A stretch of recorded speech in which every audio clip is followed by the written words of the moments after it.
It's DMG. Street life.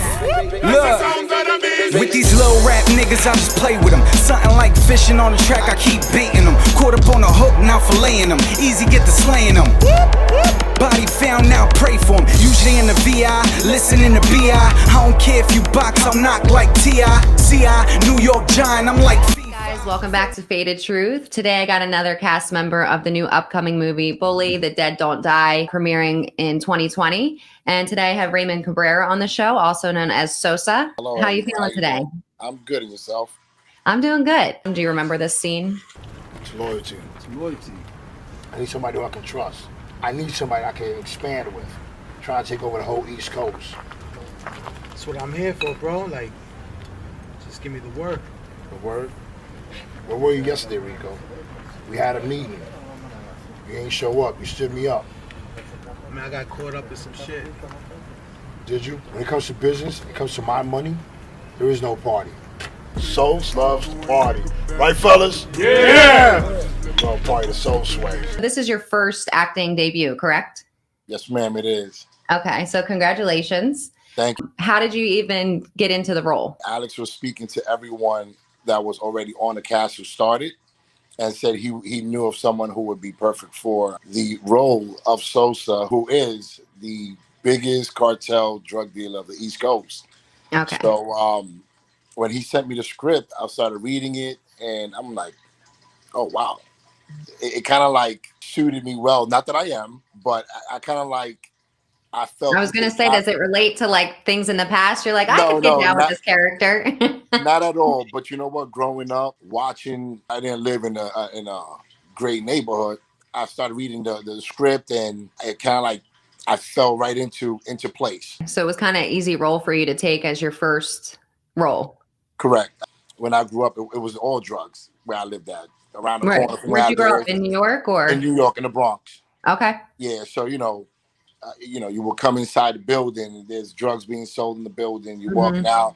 So kind of like when you're reading the script and you make yourself that person who you've seen in the past as a child growing up. That's crazy, though, that you can put yourself in that role and think like, wow, I would never think growing up seeing these people, I would be like portraying one of them, right? One of them, correct. So that's why when I read it, I'm like, oh, I can relate to this. So what would you say is the biggest difference between your character, Sosa, and you in real life, other than you're not a kingpin that I know of? Well, I'm a bar owner. I'm opening up my first bar in the Bronx on Tremont Ave in Randall called Barrio BX. Okay. Alex hit you up and was like, hey, you want to do this? You're like, yeah, I could try acting. Or were you like attempting to try and get into acting? I looked at it as I have nothing to lose. It's something new. It keeps me busy. You get to meet great people, different people, network. And pretty much when I started doing it, that's more of what it was. Meeting people. Hey, listen, by the way, I own a bar, which one of the scenes where I get killed is done at my bar. Oh, shit. Right. So I get killed at my very own bar before we even open up. So, damn. Yeah, I know. Like, dude, I told him, like, at least let me open up and make some money at my bar before you kill me in my own bar. I went to Alfred Smith High School and I did Oliver Twist. And one of the roles was I was Sykes, which was boyfriend of the girl who he protected Oliver Twist from this guy, Sykes. He was a big, bad guy. He used to have these little kids stealing while robbing wallets. Oliver Twist. I remember that play. Truth be told, he was a rich kid who finally found his family. So you're like, fuck it, I'm just gonna try it, see what happens. Like, listen, got nothing to lose. The crazy thing is that day, that scene that you showed, it was amazing because I've worked with the Mexicans. The Sosa role, I worked with the cartels, the Mexican cartels, and I'm actually surrounded by Mexicans with their bikes, lowriders. I'm like, yo, this is hot. So what cartel are you in charge of in the movie? The East Coast. East Coast cartel? I have everything down, right. Okay. That's a broad range. Well, it goes down from like New York all the way to Miami. And who are you interacting with most in the movie? Rob Solis, who is one of the heads of the Italian mafia. These guys wanted to kill me because when I tell you I disrespected and These guys, their faces changed, and I'm looking at them, and I'm like, oh man, I think I fucked up. I'm talking about I disrespected their race completely. And when we had cut at one point, one of the guys comes out and he's like, yo, listen, you got to do me a favor. You got to cut it out because you're disrespecting. I'm like, damn, I'm going to get out of this one, you know? And finally, I was like, yo, listen, we're acting. And if you're getting frustrated by it, imagine the viewers. That was your role, and they got mad after off camera because you did your job? I mean, listen, I was calling them Guidos, yo, meatballs, yo. Meatballs. I'm like, you fucking guys, you know, you kiss each other. I fucking don't. I murder niggas. And these guys, like, they want to take me out through the back door, man, and put me in the trunk. And I'm like, guys, man, forget about it. You know what I mean? Now, all these guys, they standing around me, and I'm like, fuck, man. Like, what am I going to do right now? These guys are about to kill me, and I'm acting. Guys, don't take a serious time out. You had to stop this shit. At the end, they started laughing because they're like, yo, you know what? You're right. If I'm getting upset, imagine the viewers who's watching the scene. A lot of guys that were there watching and helping out with the production, they were coming to me. They were like, yo, you know, I think Alex picked the right person for this scene because you're hitting every point just like a cartel. You know? Yeah, and you have to like act with emotion, I feel like. So if you're not connecting with the audience, then you're not doing your job as an actor. Correct. So what do you think is the hardest thing to learn about acting now that it's like your first time on camera, basically? What was the hardest thing for you to adapt to? I'm going to say the hardest thing is working 16 hours and try to learn the script. Did you have anything that you kind of practiced before you went on camera? Oh, I practice on myself, right on the mirror. Okay, so that's how you do it, like a self-check kind of thing? Okay. I stand in front of the mirror as I'm talking to myself, but that's how I'm reviewing it. So do you practice with like people in your house? Like, are you like, no, I can't because you know what? With them, they'll start laughing. So okay. You know, once I start disciplining, then they're going to start laughing at me like, yeah, okay, you're acting again. So you're the Kingpin. So throughout the movie, what's the dynamic? Are people coming to you all the time trying to fuck with you? Like, are you not at all? Actually, everyone fears me. No one really gets close to me. I have a cousin who's like my right-hand man, and I have also a female who never leave my side. So whatever it is that has to get done, I always send someone out to do it for me. Because if I get involved, it's just to execute. I'm not here to talk to anyone. I don't want to. No, I'm going in to fuck it. You know what? You couldn't do the job. I got it. So why did you die? Maybe I didn't die. You may think I died. The dead don't die. Listen, the dead don't die. The reason why I died is because I trusted Rico. When I came in, Rico was Rico, like, you know, just like everyone else. But I took a liking to him where I brought him into my family. I brought him into my home. I wanted to show him how I became so powerful, not knowing that he was an undercover cop. But then he turned dirty. I brought him in so hard that he became me. I'm focusing more on the bar now, working for myself. You know, I'm tired of working for others. Yeah, amen. So what did you do in the Board of Education? I was doing security.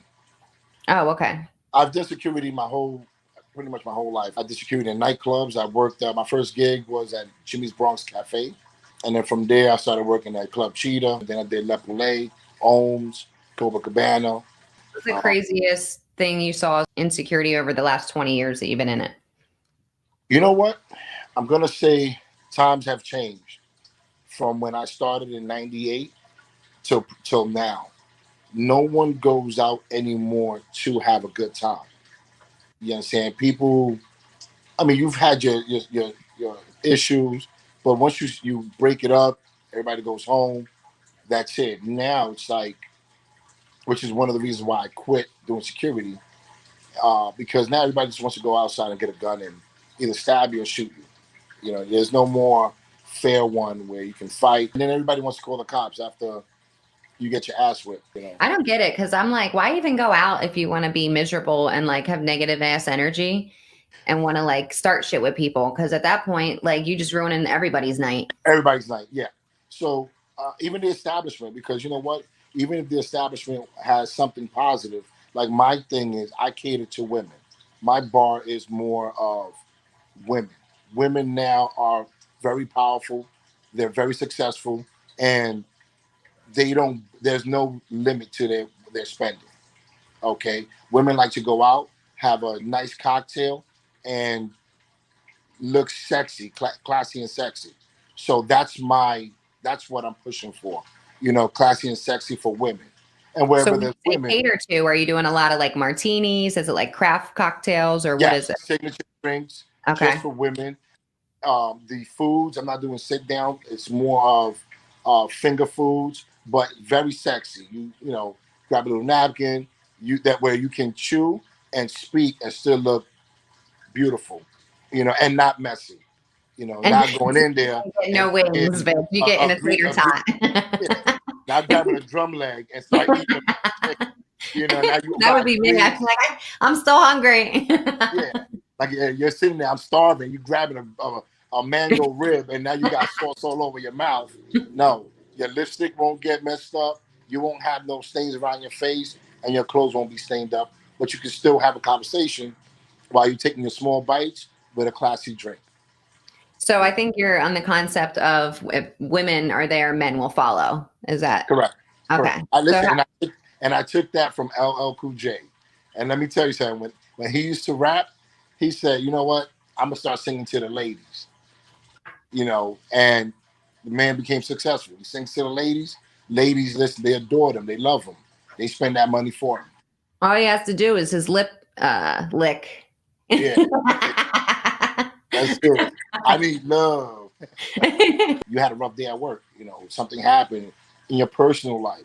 You just want to go out and, even if you want to talk about it with somebody, and get it out your system. You want to be able to just do that, relax, go home, start your next day. Forget about yesterday. Yesterday was yesterday. Today's a new day moving forward. How'd you get the idea to do that? Was it because you were so like done with men from fucking breaking up fights forever that you were like, I'm looking at more how women are growing successfully more than men. Looking at men now, and it's like they're really not doing enough for themselves. They're relying on women. damn. It's for me. It's for networking.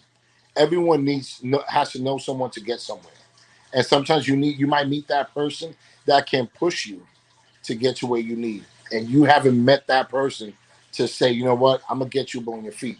Sometimes women can build a man, believe it or not, like a man can build a woman. That's definitely for sure.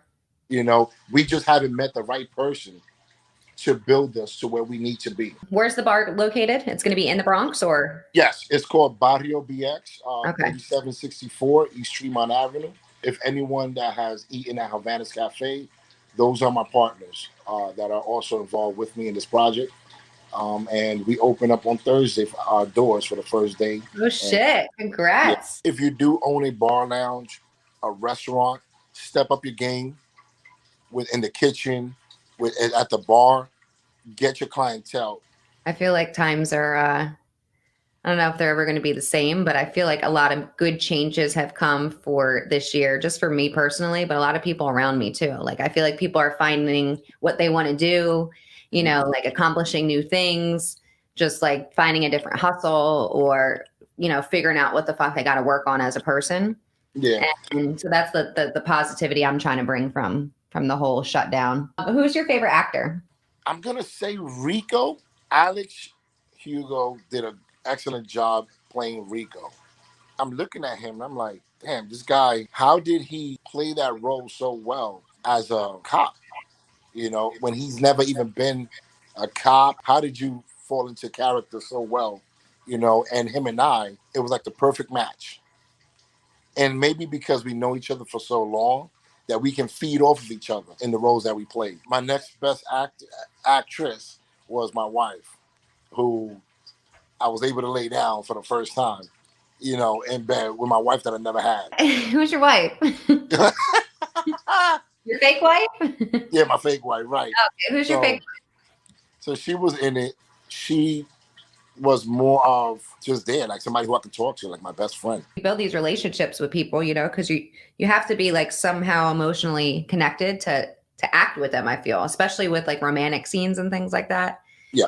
Who's your favorite actor in like that you want to watch in like real life? I love Denzel Washington. He can play many roles. He plays them all very well. Now you have actors that only play law enforcement and they play law enforcement roles perfect. You have some actors that will play like mobsters. Every role you see them in is just a mobster role. If it suits them. Denzel, on the other hand, can do anything. You know, What's the movie where he was like a kingpin? Oh, American Gangster. Yeah. That was like my favorite movie. Yes. I like that role, like on him the best, I think. Yes. And you know what's funny? That I've watched that movie so many times of how aggressive he was, how serious he was about his money. That was Sosa. He was playing some Denzel in there when he was acting. Denzel and you know what? And a little bit of The Rock, you know. Yeah. I love The Rock. Who doesn't love The Rock? He's all diverse too. I always love Jim Carrey because I'm like, this motherfucker's crazy. Like he's legit out there to be playing all these different roles. Correct. Eddie Murphy was good. Yeah. But yeah, The Rock, he's one of my other favorites. And believe it or not, Mark Wahlberg. Love him. Do you have any upcoming movies that you're actually going to be working in from this point? Like, have you gotten more opportunities? Do you want to do any more, or are you kind of like chilling? No, listen. If opportunity knocks on my door, I'm gonna take it. You understand? I think this was for me. Like Alex, what he did was he opened the doors for many who want to pursue a career in acting. You know, hopefully, you know, the viewers love what they see.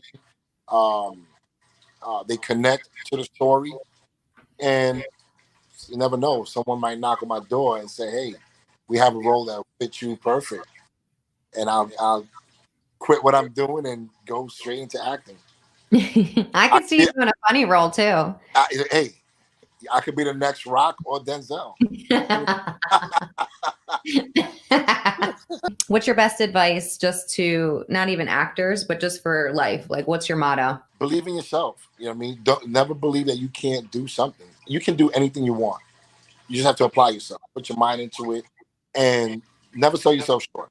You always going to struggle, but don't let the struggle stop you. Keep on going. You know, listen, I never knew I was going to own a bar. You understand? And look, here I am. I work for myself now, you know, and I treat my staff like they own the bar. I make this theirs. If you love what you do, you're always gonna give 110%. Right. And you're gonna be successful. It's hard to keep it going if you hate what you're doing, you know? Right. And you can read it on people. Try to phase out what you're doing, but you're already phasing yourself into something else. Don't stop. Don't quit until you already have your next plan set, where you can transition and say, "Thank you, I'm leaving," and you're starting a new chapter in your life. Our life is a story. I know. I want to write a book before I forget like the first half of it. and you know what? I told someone that I've known for 27 years. She has gone through so much in her life. I told her, if you put your mind into a pen and paper and you put everything into a book, there are many women, many girls who have gone through the same path you have. They've lived the same life. You know, they've struggled in life, you know, and although in the beginning you didn't have the love that you was seeking through your parents, your family, and you found it in a man who took advantage of that love that you were seeking, you kind of like separated yourself, went to school, and prepared yourself to get to where you're at. Now, put it on paper. You know, I think it's good therapy for her as well. You know, like I feel like doing so much anger. She has so Yeah, much. like doing the podcast, doing a lot of different interviews, and just I've been getting so many opportunities with people that I would never even expect. It's like crazy to see everybody's stories of where they started from, where they're at now. And I was just talking about life and how your childhood and everything affects your future relationships, especially as a female. And people don't really see like why you're hard or why you don't take shit or why you know what I mean? And it's because of how you were raised. So now I'm 30 and I'm finally being conscious of what I need to work on in my life, what I want, what I don't want to hold me back. So even doing this podcast was kind of like therapy. I think writing a book would even be better because you're actually talking about everything that happened, you know? Right. You're You not put holding your it inner back. feelings into a piece of paper that everyone can relate to. Yeah. You know, not everyone had a great childhood. Even when I had my son, I used to come home from work and I had crackheads lined up going into my building. Every time the first came in, the first of the month, they were lined up. I was coming home from work, from the bars, you know, hookers coming in from the Bronx market, coming home. They finished their shift, you know what I mean? Now they're Yeah. on. It's like crazy to see, like, even like you said, you never thought you'd own a bar. And now you're a fucking bar owner. But like when you're in those situations and living like that, you can't see you doing those things because you're like, how the fuck am I going to get out of this? We all have choices. No one here can say everyone had a peachy life and lived great in a childhood. Everybody struggled. It's a choice you make after. You can stay selling drugs, or you can say, you know what? Let me take whatever I made from selling drugs and invest it into real estate, or and get out of this, because nothing lasts forever. Either you're going to get caught, or you're going to be killed because somebody wants what you're getting, what you have. Go get yours. Keep the negativity away from you. And I realized that, you know, I started hanging out with a lot of positive people. I started hanging out with people who always told me, yo, why don't you do this? But because of negative people that I had behind me, yo, don't listen to what he got to say. Yo, that's just stupid. It's what you want. As long as you do right by yourself, then nobody else can be mad at you because you only answer into yourself. So Exactly. So are the guns that you shoot in the movie real? No. No one is shooting anything. When they're editing, they somehow put the rounds shooting from the fire, from the guns, and What the fuck? yeah, it's all editing. All right, Sosa, well, thank you for being on the show. We'll look for you in the upcoming movie, Bully, The Dead Don't Die. Until next time, guys, thanks for being here. Thanks for having me. When the cops come, running the trap, you'll catch a hot one. Pop that kickback, boom like a shotgun.